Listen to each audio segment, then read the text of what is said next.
Welcome to today's webinar. We're going to be going through, we've got our instructor here, Claire Braun, and I am Paula Matano. I'm the Program Manager with Professional and Continuing Education. So welcome. Today's webinar is 5 tips to achieve a You attitude, and it's sponsored by Oregon State Professional and Continuing Education. Before we dive in, I'd like to share a few housekeeping items. The session is being recorded, so feel free to ask questions during the webinar. We've got a chat feature that you can send to the entire panel. We'll field those questions throughout the webinar. We'll also address them at the end of the webinar, so we'll have a section for Q&A once Claire finishes up with all of her slides. And we are recording again, so a link to this presentation will be emailed to you within the next 24 hours after we finish. And in that email link, you'll also receive the 10% discount code for our upcoming course. All right, so Oregon State is an international public research university. It was founded in 1868, and it's the state's land-grant university. 2 universities in the U.S. to have Sea Grant, Space Grant, and Sun Grant designations as well. We've got $336 million in external research funding as of 2016. In a second consecutive year of record-breaking growth, Oregon State accounts for more research funding than all of the state's comprehensive public universities combined. We have 11 colleges, 15 agricultural experiment stations, 35 county extension offices, the Hatfield Marine Science Center in Newport, and OSU Cascades in Bend. Oregon State has a presence in every one of Oregon's 36 counties, a statewide economic footprint of $2.3 billion, and an impact that reaches across the state and beyond. So professional and continuing education is the non-credit arm of the university, and we're proud to continue this tradition of excellence by engaging the community through educational opportunities for both personal enrichment and professional development. We offer hundreds of courses and certificate programs that are open to the public. So these courses are designed to offer tangible value through quality programming that addresses educational, professional, and economic development goals for you or your organization. Partnerships provide an amazing opportunity for professional and continuing ed, and those can advance careers, foster personal development, and benefit communities of all shapes and sizes. PACE is committed to bringing the best of Oregon State University to people of all ages and industries, and we are proud to be partnering with Claire to do just that. So just to go over our agenda today, I'm going to introduce our instructor, Claire Braun, and she's going to walk us through her webinar presentation, the 5 tips to achieve a You attitude. And then we're going to go over our upcoming PACE course that Claire is going to be teaching, which is the business writing course. We're going to do some program benefits, have an additional Q&A session, and then have our contact information listed at the end. While we do have time at the end for questions, please feel free to chat any questions that you may have during the presentation as well. Okay, so please meet Claire. Claire studied writing at the University of Arizona and the University of East Anglia in the United Kingdom. She earned her master's in creative writing from Oregon State University and has taught since 2012 here. Her research interests center on the body's role in the process of learning and writing, and she's currently working with OSU's Writing Center to create quantitative tools to better understand the role of peer tutoring in writing development. Outside of higher ed, Claire's experience ranges from public relations to program administration at a private K-8 school and administrative work in the financial services industry. In her teaching, Claire emphasizes critical thinking and creativity as tools to help students rethink their approach to and relationship with writing. So with that, we're going to let Claire take it away with 5 tips to achieve a You attitude. Hi, everybody. So please do let me know if you can't hear me. I actually have a couple of other people here with me today from the literature and film. I'm hoping you guys might want to introduce yourselves so people know who is talking besides me. Yeah, so hello everyone. My name is Rich Collins, and I'm also an instructor in the School of Writing, Literature, and Film. I teach primarily technical writing, and actually we're going to be doing a webinar on our upcoming technical writing course tomorrow that's going to be taught at the same time as this course. And I also work with PACE generally on a lot of other projects as well. And I'm Aaron Flugfelder. I'm an assistant professor in the School of Writing, Literature, and Film. I mostly do technical writing, professional writing, science writing, and sometimes teaching instructors how to write as well. And I've been here since, the fall of 2015, and like working with Rich and Claire on PACE materials. Yeah, so we are going to, all three of us, talk a little bit about YouAttitude today. And we should probably start by figuring out what YouAttitude is, since that might not be a familiar phrase to most of you. So YouAttitude is, at its core, a concrete way to show empathy in your writing. Now, why should you show empathy in your writing? Why should you use YouAttitude? I think a lot of times when we think about business writing or workplace writing, empathy is not usually a thing that we think about as a good skill to incorporate, but it turns out that it is actually really valuable. So one of the reasons that you would want to use YouAttitude is to help build goodwill with your coworkers, with your clients, superiors, and subordinates, basically anybody that you're communicating with in your professional life. You can help build goodwill between you and them by using YouAttitude. And then you also, by doing that, increase the chances that your writing is going to achieve the outcome that you want. If you want your readers to take a certain action, to change their behavior in some way, to hold a new belief, you're going to increase the chances of that happening if you can write with strong YouAttitude. Yeah, I find it's really interesting. I think in business writing, a lot of times we think of the writing as being incredibly straightforward, especially as compared to other genres of writing, like academic writing, where we think a lot about the work that we're putting into it. But if we're jotting off an email or if we're writing a memo, then we're really focused on just producing the content. But the thing that I find useful about YouAttitude is that it allows you to generate that content, but in a way that is tailored for your audience and that takes their needs into consideration. And the advantage of that is that it's going to encourage the likelihood that they're actually going to read and pay attention to what it is that you have to say. Yeah, absolutely. For one of the things for me that's interesting too is that, we define sympathy and empathy.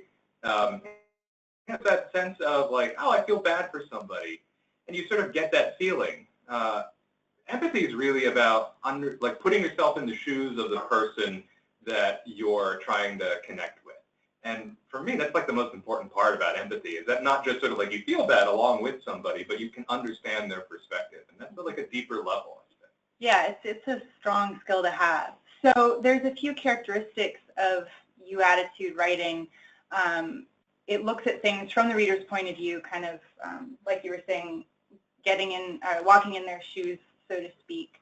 YouAttitude writing respects the reader's intelligence. It protects their ego, and maybe more importantly, for all of us, it respects and protects the reader's time, because that is something everybody is short of, right?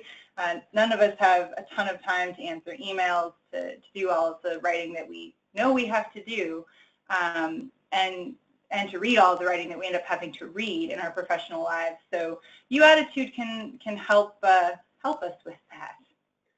Yeah, I find the time component incredibly useful when thinking about YouAttitude. So, for example, if I have a coworker that I work really closely with, and we communicate every day, and I know them really well, if I'm responding to an email that they've sent me, it might take just a couple of minutes for me to kind of jot off a reply, because it doesn't have to be super professional. It's just keeping that rhetorical situation in mind, keeping their perspective in mind. Whereas if I have an email that's going to an outside contact, someone whom I might be trying to establish a working relationship with, then I'm going to spend a lot more time and energy in making sure that I am speaking as concisely as possible, and that I'm coming across professionally, and that I don't have any typos, and like all of those elements that go into things like memos and reports, where you're really spending some time and energy on those documents.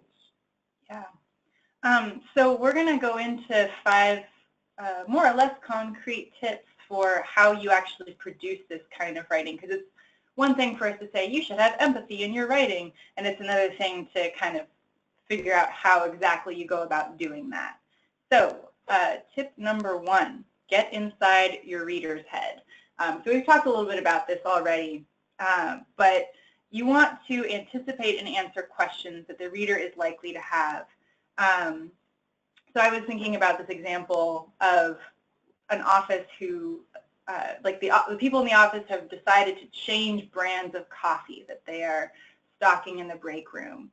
And that kind of conversation might be circulating in the office, but perhaps not everybody in the office has been part of that conversation. So if somebody to ask their opinion on what kind of coffee the office should have, you want to make sure that you take into account, like sort of get inside their heads, figure out what they know or don't know about this topic so that you don't waste time telling them things that they already know, or you don't waste your time and their time by not telling them things that they need to know and then causing them to have to email you back to ask for more information so that you can email them back with that information, and then they can email you finally with this answer that you were actually looking for in the first place, and then that just takes a lot of time on everybody's part.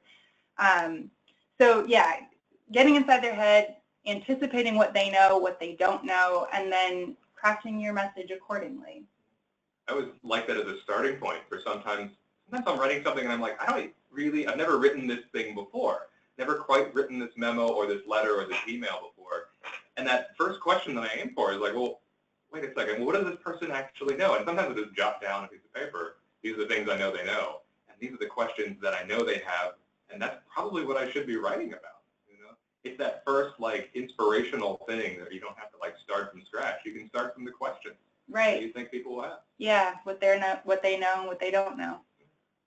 Yeah, definitely. And I think also, you know, we talk a lot about email because I think it's kind of the form of business communication that we're all very familiar with. But I think this also applies to memos and reports, especially whenever you're, you know, writing to a larger audience and you're having to make the case for why you made the decisions that you did. And so having to justify all of that and thinking about it from the beginning can be really useful for having a successful document in the long run.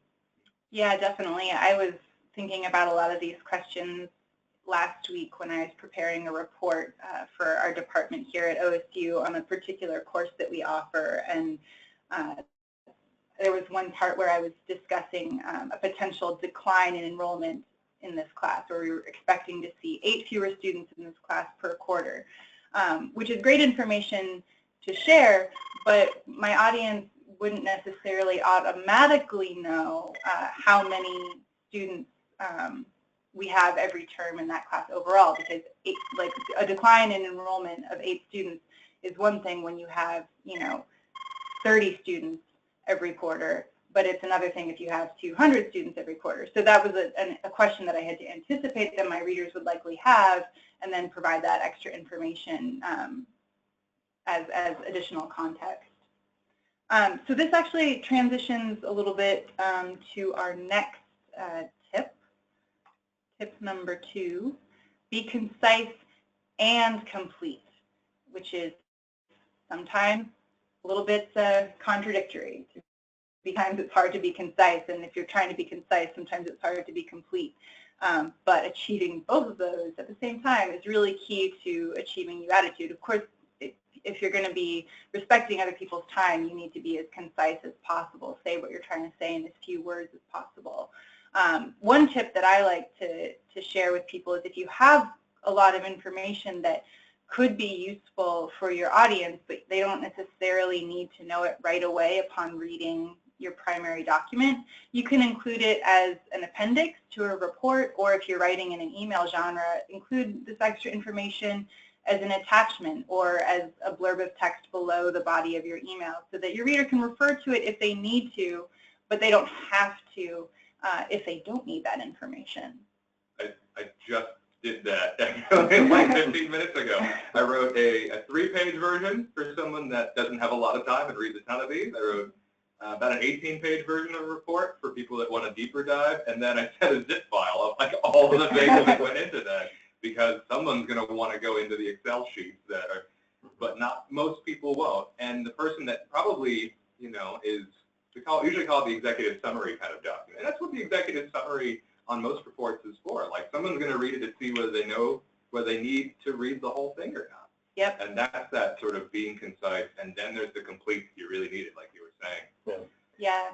And I would also say one of the things that I've found when teaching business and technical writing that's important to stress to students is that being concise isn't the same thing as being rude or being short. You can make good use of the economy of your words and your language and make sure you're getting to the point. But you can also, establish a light tone in there as well. So you can have something like, commenting on the weather or just making small talk at the beginning of an email. And so that can be important, I think, as well, because we don't want to just become robots who are displaying information, Yeah. but also having that human element can be an important component of that. Definitely, and that's an important part of YouAttitude as well. One of the things I like to do sometimes, sort of playing a game with myself or sometimes with my students, if we're having trouble getting with the concise aspect of this, I'll tell my students to open up the Word document and then cut down the word count by, say, 10% without sacrificing any meaning. And then after they've cut it down by 10%, do it again by 10% again. And you'll be surprised at how much you can cut sometimes without being rude and without sacrificing meaning. I had a student in one of my classes earlier this quarter who just kind of, when in her first draft, most of her sentences, she was talking about what she had learned, and she kept using the phrase, "I am able to understand." And it was really a simple fix for her to go through and replace those instances with just "I understand," which is, shorter and says the exact same thing and doesn't sacrifice anything in tone. So yeah, being concise and complete is really important for YouAttitude, for your time and for your reader's time, especially for your reader's time. So tip number 3, show relevance. So if you're including information that the reader didn't ask for, show why it's important. And you want to show your reader that, or how the subject of your message affects them.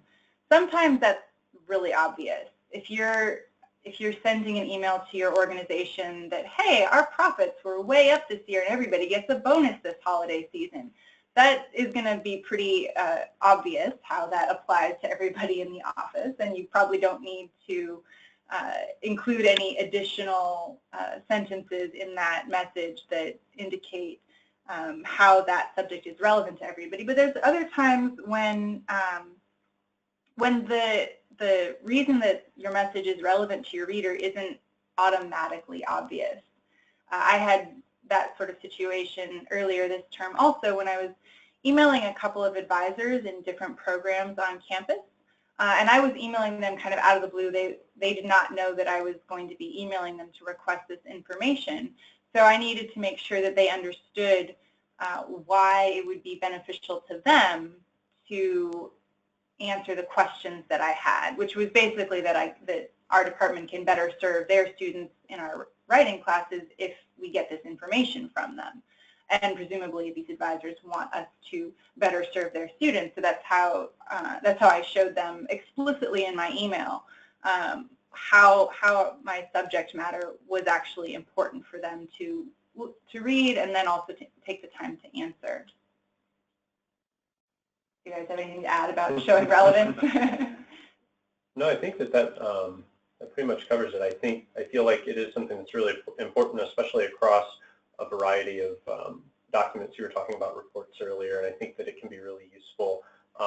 Even if you have defined outcomes, even if you're writing to specific points, just making that very clear for your reader. All of us in the reality of the modern workplace is that we all read a ton of documents every day. I would say a good portion of my day is spent reading emails and reports and memos. And so even if you can expect your reader to already know the relevance, it doesn't bridge those gaps and to make those connections in order to make it crystal clear. Not many people are going to be offended if you give them too much information, as long as you're continuing to make sure that it's relevant and keeping it concise. Yeah, it's really a part of taking care of your reader's time and making them feel like you are taking care of their time so that they know that you're not wasting the precious time that they have. Yeah. I think it sometimes too is just sometimes you'll write something you don't 100% know who's going to read it. Yeah. You have like 2, 3, 4, 5 different audiences. Sometimes those kind of moments kind of tell the audience It's like, who should care? And then explain who should care about this. Sometimes the audience doesn't know that they should care. Or sometimes somebody doesn't care. And that's actually great information because that means they can skip this section. Yeah. And that's all about being, thoughtful to your actual readers. Yeah, yeah. So we should move on to tip number 4. Show your reader what they're looking for. So this is a really concrete tip, just very kind of cut and dry. Put the information in your document, whether it's an email or report or memo or whatever it is. Put the information in the order that's going to meet your reader's needs, not yours. The thing that you're most interested in might be different than the thing that your reader is most interested in. So put the information that they are most interested in first. And then you can also use document design, like using headings and lists and bolding and underline and capital letters, etc., so that your reader can find key points quickly. And usually I use a combination of this kind of thing. I just sent an email to my students, my current students this morning, and I wanted them to do 2 different things. I had to provide them with a fair amount of text in that email explaining what those things are, but I had 2 sentences that really clearly said, these are the 2 things I need you to do, and I put those in bold so that they could easily skim the email and see, okay, these are the 2 tasks that I need to complete, and I can read all the rest of this text for context on how to do those things, but the stuff that I really need to do are those 2 steps. There's nothing else that I'm missing. So yeah, document design and the order of the information are a really important part of taking care of your reader, making sure that they feel taken care of also. Yeah, I think this is something I've actually been thinking about a lot lately as I've kind of transitioned from doing a lot of academic writing into doing more marketing and content and things like that, because in academic writing or in traditional writing courses or literature courses that we've all taken, you're kind of information a lot of times. So if you think about the traditional 5-paragraph essay, you kind of open up with a bird's eye view of the subject and you kind of hone in, and then at the bottom of your first paragraph or somewhere around there, you're bringing in your thesis and your argument. But I think in a lot of business writing and marketing and things like that, it's the reverse. You really want to open with what it is that your purpose is, so that your reader, doesn't lose interest immediately, and also they can evaluate if it's relevant to them and if it's something that they want to continue reading. And I think at that point, once you've hooked them, the headers and dividing everything can be a really useful way for them to find the relevant sections of whatever the document might be. Yeah, particularly because of the way a lot of the times that we use documents in the workplace. Even things like email, I use as reference all the time. If my boss sends me an email that has a lot of different information about different programs that we're getting started for next year, I might not need to know all of that information immediately upon receiving that email, but as we are getting started on those projects later down the line, I'll need to go back to that email and refer to what was said. And it's really a lot easier if that email has been formatted with headings or lists or bolding so that I can find what I'm looking for really quickly. Yeah. And a lot of times, actually, we just wind up calling that findability. Mm-hmm. What's the findability of this one particular document? We use it often to sort of describe writing that happens online. So that if there's, you're a large corporation, you've got 100 different web pages embedded within the organization of your large web page. How are you going to get from the one that's embedded 6 layers deep? Well, same thing's true for like giant reports. Mm-hmm. You've got subsection C on 7.17. It's got to be really clear about how someone's going to get from the beginning of their document to that very specific thing. A lot of it's just findability within reference. Yeah, yeah. So we have one more tip, and then I see we have a question that we'll answer, but I think it will make sense to talk about this final tip before we get to the questions. So tip number 5, tailor your sentences to the situation. Now this is like a pretty complicated thing to do. It involves a lot of knowledge of, or at least a baseline knowledge of grammar and sentence structure, which we get into in our business writing course in more detail.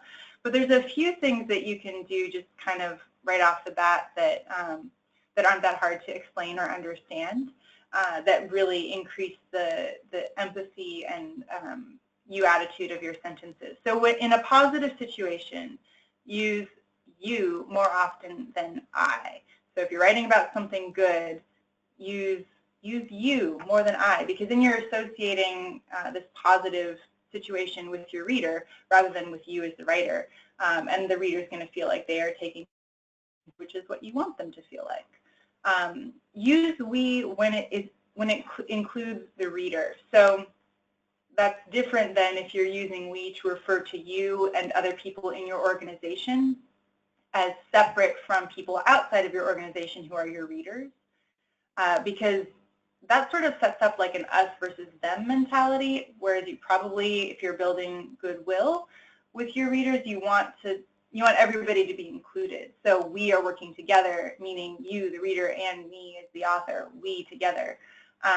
So using we when it includes the reader is a powerful way to kind of build that goodwill with your reader in a way that they might not even be consciously aware of, but they will feel and will have a tangible impact on their reaction to your writing, even if they're not consciously aware of it.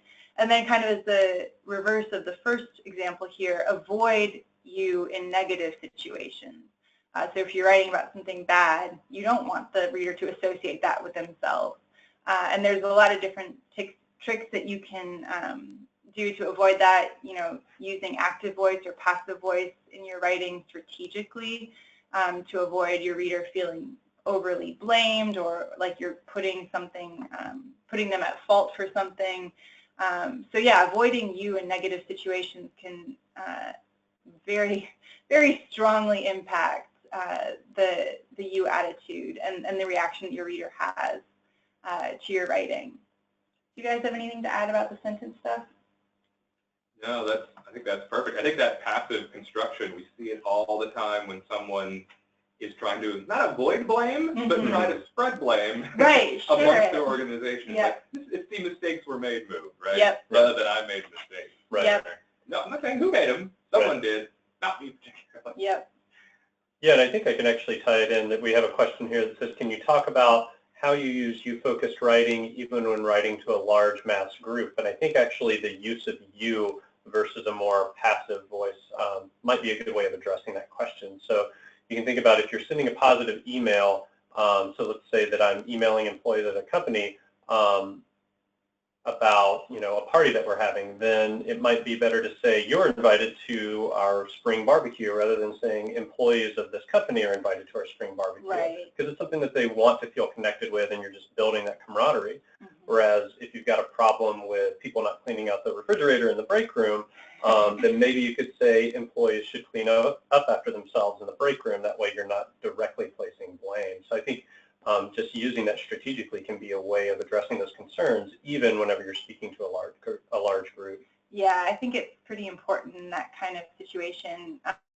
Examples that I like to use when I'm talking about YouAttitude in my classes is it's for a pretty broad audience of like potential employees.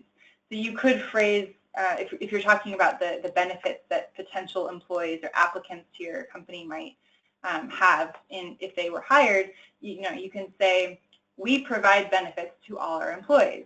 But for one thing, that's using we excluding the audience, right? Because the audience is people who are not employees yet.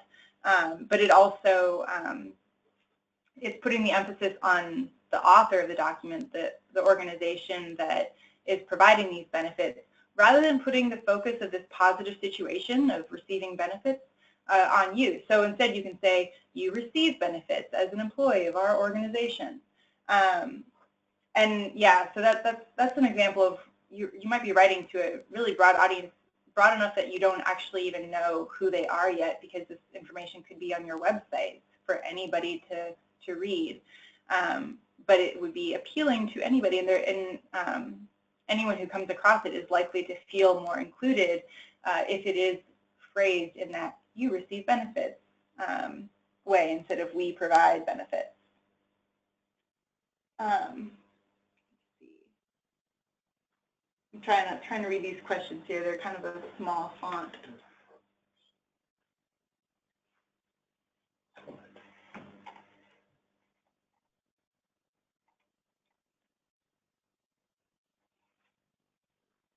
So All right, here's another question here. Do you have any tips for writing business emails concisely, yet not coming across as rude? Some people are more sensitive than others, but it seems folks on the West Coast get offended more easily by direct communication. That's a good point. And that's part of the getting in the head of your audience, and part of that is knowing whether you're communicating with somebody on the West Coast or the East Coast. Of course, everybody individually is different, but there are, I think, some different cultural trends that we could generalize and use when we're composing communication to people in other cultures, even if that's even within the same country that you're writing in. I know that Rich mentioned, opening with something sort of more casual and I always try to think of myself as like I'm there with the person. Maybe I'm asking them for something that they should do something for my organization or for me, or maybe I have a very specific question that I need an answer for. So I do try to do that opening. We're in the same place and have that be the general move, and then close in the same way too. So if I'm asking, I'll always end with, I hope you have a good weekend plan coming up. There's sort of wishing goodwill. Usually will take the edge off like a demand of, I've got 3 things I need you to do before the end of the day. Right. Really hope when it's all over you can relax and enjoy the weekend. Like it's one of those just, I know we're all in this together kind of mode. Yeah. Like that. And I think I was actually reading an article the other day talking about the way that you sign off emails, and I think that there were some interesting points in that where just certain phrasings can come across as stilted when used in the wrong way. So I was saying like some really popular ones now are to close emails with like best or cheers. And I always like to close emails with thanks a lot of times, especially if you're asking for something from the receiver. So I think that, there are small ways that you can kind of bring in some of that more laid-back tone without having to dedicate a whole paragraph to talking about your weekend. Yeah. I always try, I think especially in emails, I try to follow I think it's the 5-sentence email rule. But I find that, it doesn't hurt to have one of those sentences be talking about something you have in common with the reader, or talking about the weather, or some area where you can kind of connect, especially if you know your reader pretty well. Yeah, and I think you can do some of that same stuff that you were talking about with the closing of the email in your salutation, the way you start the email. I think it's different if you just put the person's name with a comma or a colon. That's going to feel more direct. Whereas if you say, dear so-and-so, that's probably going to be more formal.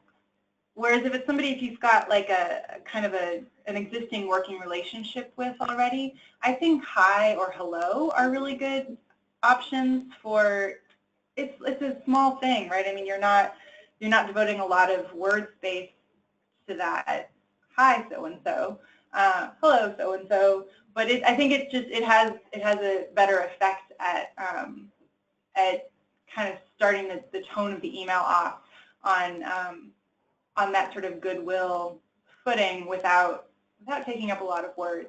And it's always a judgment call too. I think that's part of getting in the head of your reader and figuring out this particular person, did they seem to appreciate that extra sentence at the beginning or the end of the email that wishes them a good holiday weekend or wishes them a happy end of quarter or end of term if you're in the academic world.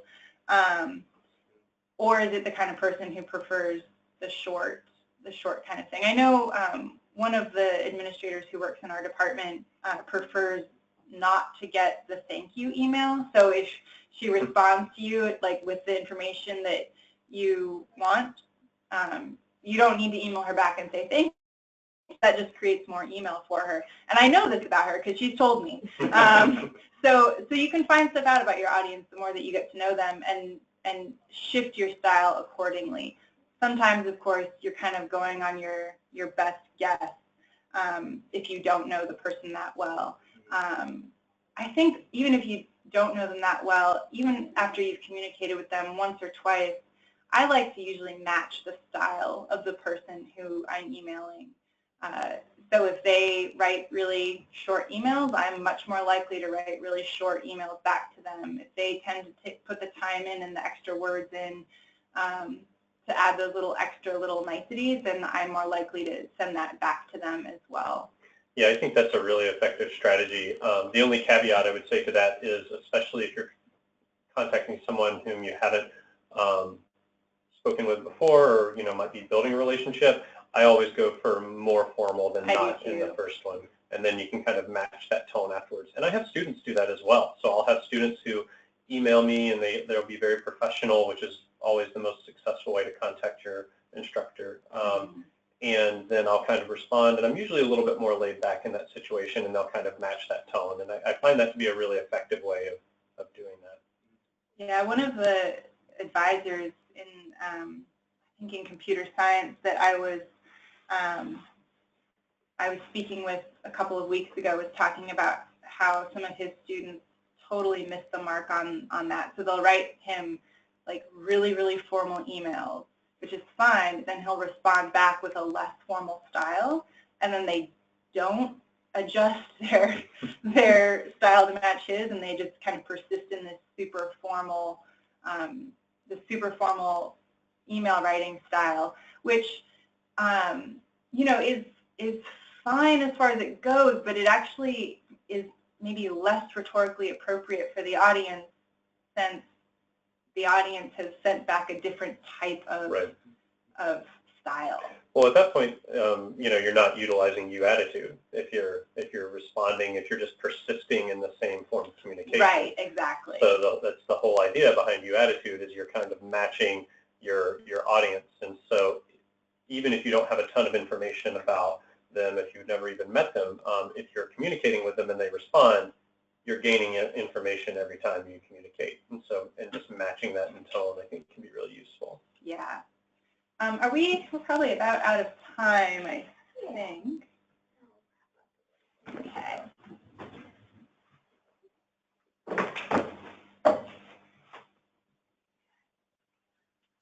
Okay, so thank you guys so much. We still got a few more questions. We're just going to get started on a little bit, and we'll wrap up with some questions at the end as well. So thank you so much, Claire. It was really great to hear about developing the YouAttitude, and we're pretty excited to be partnering with you and offering this content. I know that here at PACE, we've definitely taken advantage of having these instructors in our wheelhouse, and shooting some of our content over to Rich has been really great. Okay, so the class that Claire is teaching starts on July 3rd. It's 4 weeks long, and it's business writing. So it's going to go over a lot of the topics that she covered here today. And so it's 100% online, but it is instructor-led. So what that means is that you will have assignments and reading materials, and you'll have a week to go through them. You'll have some discussion boards online as well, and Claire will be available to help answer questions and guide you through some of those assignments. If you're unfamiliar with an online learning environment, feel free to reach out to Claire, and we can help answer any questions that you may have about that as well.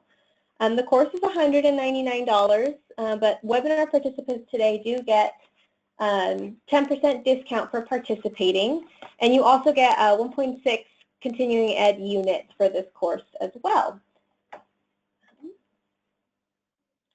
So who should be in this program? Claire can kind of help walk us through a little bit this as well. But this is perfect for career switchers, freelancers, marketing and communications employees, as well as a lot of these other professionals. And we're also looking at people whose job duties include written and verbal communications. And Claire, is there anyone else that this would kind of be focused on? I think anybody who has to facilitate communication a lot within their organization, administrators, office administrators, having that kind of communication skill, particularly when you have to communicate with like a really wide variety of audiences, people who maybe are your superiors but also your subordinates, that kind of job is going to benefit from the materials that we go over in this course. Awesome.